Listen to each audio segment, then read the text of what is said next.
सत Shyamala news channel के सभी दर्शकों का स्वागत है। आज कृषि किसानों और कृषि को लेकर के हमारे साथ चर्चा में हैं डॉक्टर विनय सिंह जी। सर, आपका सत श्यामला न्यूज़ चैनल में स्वागत। मैं आपका भी हमारे यहाँ आने के लिए धन्यवाद।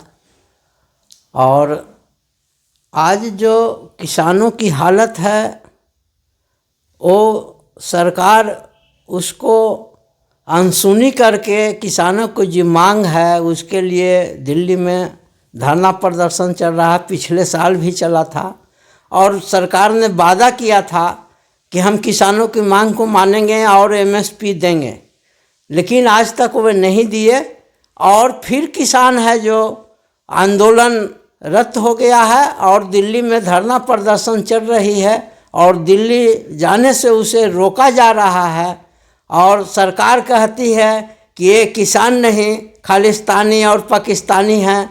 ऐसी उसकी सोच जो है सो समझिए कि किसानों के प्रति एक ऐसा विचार रखे हुए है कि किसान को बर्बाद करने के चक्कर में सरकार लगी हुई है। और किसानी को ऐसा कर दो कि किसान अपने छोड़ दे किसानी को। और किसानी एक ऐसा चीज़ है कि सारा किसान जो है दुनिया को यही अन्न उपजा के खिला रही है और किसान आज भूखा है। ऐसा परिस्थिति सरकार ने ला दिया है। उस जो उपजाता है उसका उचित मूल्य नहीं मिल रहा है और कर्ज में डूबा हुआ जा रहा है। सर, यही हालत। सर, किसान जो आंदोलन कर रहे हैं, दिल्ली जा रहे हैं, उसमें बिहार से तो आज तक कई बार आंदोलन हुए दिल्ली में, लोग वहाँ पे घेराव किया गया, लेकिन बिहार से किसान वहाँ तक नहीं जा पाते हैं। क्या बिहार में किसान जागरूक नहीं है या बिहार में किसान के नेताओं का घोर अभाव है? कुछ किसानों की संगठन की अभाव है। वहाँ जाते हैं लेकिन कम संख्या में वहाँ आंदोलन में गए हैं और लोगों ने गए हैं यहाँ से भी। लेकिन सरकार की ऐसी नीति चल रही है कि फूट डालो राज करो। ये एक अंग्रेज से भी समझिए क्रूर शासन कर रहा है। एक अंग्रेज है जो हिंदू मुसलमान करके राज करता था, आज यहाँ एक किसान को बरन में बांट दिया है और हर जाति में विभक्त करके फूट डालो राज करो, यही किसान की समस्या बना दिया है और राज कर रहा है। सर, दिल्ली किसान हमारे नहीं पहुंच रहे बिहार से, वो बात समझ में आती है कि यहाँ से जाने के लिए पैसे चाहिए लेकिन वो किसान जिनके लिए पंजाब के किसान लड़ रहे, हरियाणा के किसान लड़ रहे, उनके समर्थन में जो भी बिहार में अपने को तथाकथित किसान नेता कहते हैं, वो अपने जिला मुख्यालय पर या प्रदेश मुख्यालय में भी तो कोई धरना प्रदर्शन नहीं कर रहे। इस पर आप क्या कहेंगे?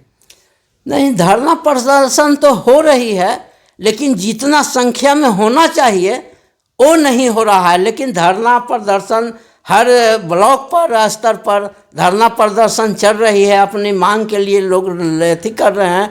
लेकिन सरकार की दुरंगी नीति जो है वो जात पात में बांट के हम लोग को विभक्त किया हुआ है। जो चलना चाहिए वो नहीं चल रहा है और इसी का नतीजा आज है कि सरकार इसको धोखा दे रही है, वादा करके भी आज तक इसको मांग को नहीं मान रहा है। बिहार में किसान की सरकार है, किसान पुत्र की सरकार है, बहुत से मंत्री किसान परिवार से ही आते हैं, फिर भी किसानों के लिए पटवन, किसानों के लिए बिजली, ये बिहार सरकार नहीं कर पा रही। इस पर आपका क्या राय है? बिहार सरकार हो या केंद्र सरकार हो, दोनों मिली जुली सरकार है, एक दूसरे के चट्टा पट्टा की सरकार है। चाहे किसी का सरकार रहे, मंत्री और विधायक फिर वही बनते हैं जो पिछले सरकार में हैं, 50% वही रहते हैं। केवल बदल जाती है सरकार, नाम बदल जाती है और काम वही रहता है। जो मांग होनी चाहिए किसान को नहीं मिल रहा है, उसके कारण किसान आत्महत्या कर रहा है, उसको लागत मूल्य भी नहीं निकल रहा है। और सरकार कहती है कि हम बहुत सा योजनाएं उस पर सब्सिडी दे रहे हैं ये, और सब्सिडी का मेला ठेला लगा के, किसानों के मेला लगा के, कृषि मेला लगा करके किसानों के नाम पर सभी अफसर लूट कर रहे हैं। और किसानों को उससे समझिए कि कोई फायदा नहीं हो रहा है, केवल उसका बंडल बांट हो रहा है। उसकी जो पैसा है किसान के नाम पर आती है, उसको मंत्री और किसान अफसर मिलके उसको लूट रहे हैं, और किसान को कोई फायदा नहीं है। सर, जब मंत्री और पदाधिकारी लूट रहे हैं किसान के फंड को, तो बिहार के जो किसान नेता हैं या किसान यूनियन है वो क्या कर रहे हैं? किसान यूनियन जो बना हुआ है तो उसको कह रहे हैं कि संगठन की अभाव है, जात पात में बांटा हुआ है, इसलिए उस संगठित पूर्ण रूप से नहीं है। जिस रोज पूर्ण रूप से संगठित हो जाएगी किसान, तो किसानों की राज आएगी और किसानों की सरकार बनेगी। लेकिन ऐसा हो नहीं रहा है, क्योंकि जात पात में बटा हुआ है। आज सर्वे को ही देखिए कि सरकार सर्वे लाया, लेकिन सर्वे के नाम पर जितने जो सीईओ और कर्मचारी हैं वो बरगला के उसको ऐंठ के काम नहीं कर रहे हैं, और उसको पैसा तसीलने का एक धंधा बना लिया है। और सभी ब्लॉक में जाइए, बिना पैसा के कोई बात करने के लिए तैयार नहीं है। वो सर्वे पहले और होना चाहिए। आज 60 बरस हो गया, 60 बरस 70 बरस हो गया, सर्वे नहीं हुआ है। सरकार को चाहिए कि सर्वे करे और उसका खाता रजिस्टर 2 और रजिस्टर 1 का ऑनलाइन कर देता, किसान उसको देख लेता। आज 50 बरस से ऊपर हो गया है, न किसी के पास खतियान है, न कागज है, न सब दिया लग गया, कुछ सर गया, कुछ भुला गए। दादा परदादा के टाइम से ही सर्वे उसका चला आ रहा है, रजिस्टर 2 पर दर्ज है नाम। आज जो नया है उसको न कागज जानता है, न खाता जानता है, न खतियान जानता है। 50% किसान की हालत है। पढ़ा लिखा तो किसान है नहीं। किसान पढ़े लिखे नहीं हैं, किसान की एकता नहीं है, और किसान के लिए कई ऐसे लोग हैं जो किसान नेता कहलाते हैं। तो फिर किसान नेता का औचित्य क्या है?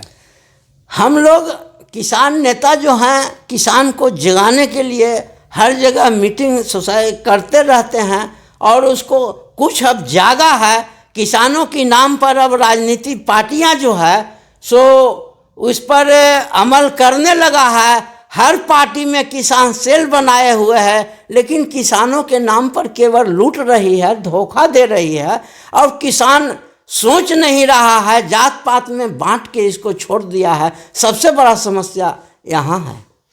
लोग 20 साल से कह रहे हैं कि सुशासन की सरकार है, सुशासन की सरकार है, और अभी आप सुशासन के पदाधिकारियों पर आरोप लगा रहे हैं कि वो बिना पैसे लिए काम नहीं करते हैं। इसका मतलब है कि पदाधिकारियों में काफ़ी भ्रष्टाचार है, ऐसा आपने कहा।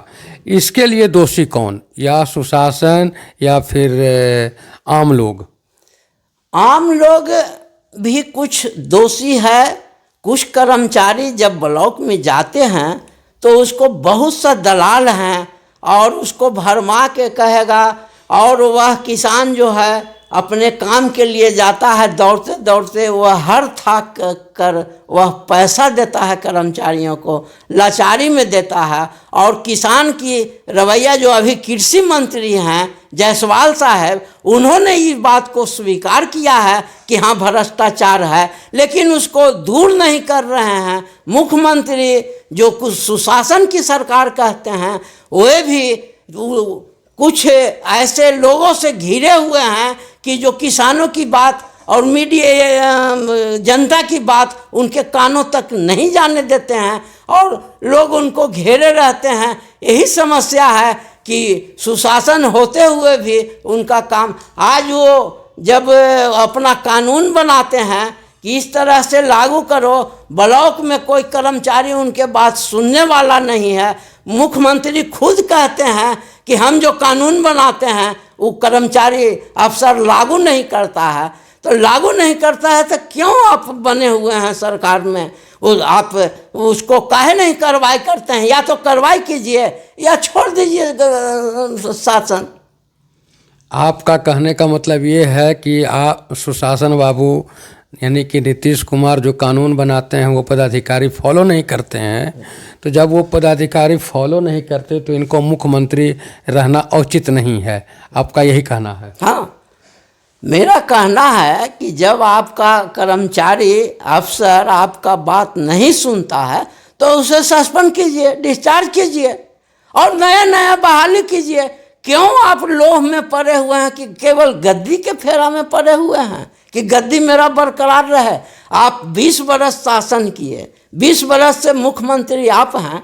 कभी वो पार्टी आपके साथ मिलती है, कभी वो पार्टी आपके साथ मिलती है। अब पलटू राम आपको कह रहा है, पलट रहा है, कभी वो पलट रहा है वो, और आप गद्दी के चक्कर में केवल गद्दी ही आपका है और कुछ नहीं है। कोई जब सुन नहीं रहा है तो क्यों नहीं आप कड़ा एक्शन लेते हैं? चाहे आप रहें या न रहें, जनता आपकी साथ रहेगी, जनता की काम होगी आपके साथ रहेगी। इसलिए आप निर्भय होकर उस पर कानूनी कार्रवाई कीजिए। और सुशासन बाबू थे 5 बरस, जैसे 5 और से 10 तक जो आप राज चलाए उसके अनुसार आप चलाइए।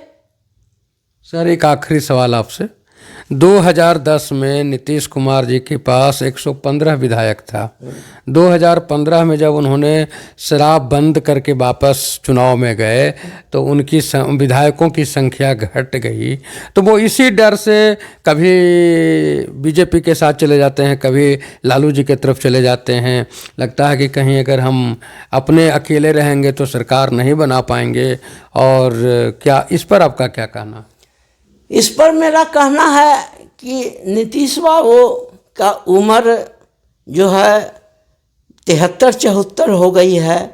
अब उनका उम्र के अंदाज से क्या होता है कि वे भूल जाते हैं कुछ बातों को, और ऐसे लोग उनके चमचा अगल बगल में घेरे हुए हैं कि उनको उस घेरा से निकलने नहीं देता है। और वो जो याद होता है, याददाश्त में थोड़ा कमी आ गई है उनको।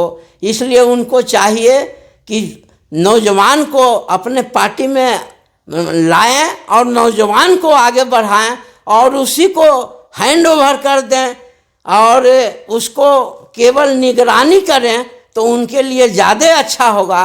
नहीं तो ये बीजेपी वाला और आरजेडी वाला इनको सत्ता कब इनको छीनने के अथी में लगा हुआ है कि कैसे इनको छिन भिन पार्टी को तोड़ के और हम अपना राज काम कर लें, यही चक्कर में लगा हुआ है। और ये जो हैं जो अब उम्र दराज हो गए, इनको चाहिए कि एक अच्छे नौजवान को हैंडल करके और उसको सत्ता दे दें और तब उनका सुशासन जो 5 और 10 में जो चलाए थे वो फिर सुशासन के नाम से इनको विख्यात हो जाएगा। और जनता है जो इनको अभी तक मानती है, लेकिन ये चक्कर में पड़े हुए हैं बीजेपी, कभी आरजेडी, कभी बीजेपी वाला इनको हैंडल कर लेता है तो कभी आरजेडी वाला हैंडल कर लेता है। समस्या यहाँ है। तो यानी कि किसानों का हालत ये है आपके हिसाब से कि कापर करूं सिंगार पिया मोर आंधर, आप यही कहना चाहते हैं? यानी कि हमारे बिहार में जो शासक है वो आंधर है, किसान किसके बल पर उछले? किसके बल पर? सरकार जो है किसान को केवल कहती है कि हम ये सुविधा दे रहे हैं, ये सुविधा दे रहे हैं, लेकिन सुविधा कुछ नहीं मिल रहा है। न उसकी मंडी है, उसको मंडी भी छीन लिया गया। और किसान अब अपना उत्पादन जो करता है वो कहाँ ले जाकर बेचे, कैसे बेचे? बिचौलिया है जो उसको ठग रहा है और सरकार इस पर ध्यान नहीं दे रही है। किसान कम से कम उसको लागत भी तो आना चाहिए। नफ़ा नहीं मिलता, कम मिलता, वो मान था, लेकिन उसको घर से घाटा लग रहा है। जो कर्जा लेती है बैंक से वो भी उसको पूरा नहीं होता है। ये हालत है। अब किसान क्या करे? किसान कहती है से कि जे हमें ये सुविधा दिया जाए, मांग करती है, सरकार उसको अनदेखी करके उसको कोई सुविधा नहीं दे रहा है। केवल सुविधा के नाम पर अफसर और मंत्री लूट कर रहे हैं। ऐसी बदहाली है। क्या होगा जब यहाँ 75% किसान है और उस देश का हालत है कि जो किसान कहने के लिए है कि जनता मालिक है, वो मालिक नहीं नौकर बना हुआ है। और जो नौकर आज अफसर जो है वो मालिक बना हुआ है। कोई ऑफिस में किसान जाता है उसको धक्का देकर बाहर कर देता है, नहीं जाने देते हैं, उसकी बात को नहीं सुनता है। यही हालत है। अब क्या किया जाए? सरकार जो है सो कॉरपोरेट के हाथों बिक गई है और जो कॉरपोरेट कहती है वही सरकार नियम लाती है और वही करती है। आज की यही किसान की हालत है कि किसान की बात को कोई नहीं सुन रहा है, न मंत्री सुन रहा है, न अफसर सुन रहा है। और किसान है जो दर दर मारा चल रहा है। यही उपजा के किसान है जो सबको खिलाता है और वही भूखा है। यही तो समस्या है। जो आज इतना कोरोना हुआ, कोरोना में देखे आज तक एगो किसान मजदूर का कोरोना धरा, वो अपना काम करता रहा, उसके पास कोरोना भी नहीं भटका। और देखे होंगे कि बड़े बड़े अफसर डॉक्टर जावा लगाए हुए रहते थे, वो भी चले गए, उसको कोई बचाने वाला नहीं हुआ। लेकिन किसान मजदूर को भगवान बचाने वाले हैं। जितना अत्याचार इसको करना है कर ले, ये अंग्रेजों से क्रूर हो गया है। और इसीलिए आज किसान की ये हालत है कि वो सबको खिला रहा है और वही भूखा है। आपने सस्यामला को अपना समय दिया, इसके लिए धन्यवाद। सस्यामला न्यूज़ चैनल के दर्शकों से आग्रह है कि आप सब्सक्राइब करें, फॉलो करें, शेयर करें, सस्यामला से जुड़े रहें। धन्यवाद।